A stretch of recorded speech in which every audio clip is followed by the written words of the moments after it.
O'zbekistonning barcha viloyatida qanday ob-havo bo'ladi? Assalomu alaykum, hurmatli tomoshabin.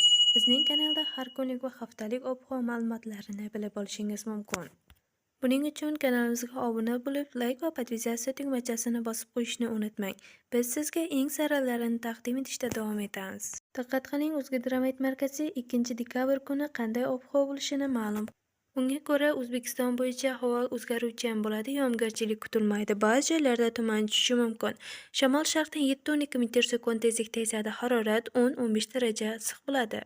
Toshkentda havo o'zgaruvchan bo'ladi, yomg'irchilik kutilmaydi. Shamol-sharqdan 3-8 metr/sekund tezlikda esadi, harorat esa 12-14 daraja bo'ladi. Respublikaning tog'li hududlarida havo o'zgaruvchan bo'ladi, yomg'irchilik kutilmaydi. Shamol-sharqdan 7-12 metr/sekund tezlikda esadi, harorat esa 5-10 daraja iliq bo'ladi. Bizni kuzatishda davom eting. Biz sizga eng saralarini taqdim etishda davom etamiz. Xayr, salomat bo'ling.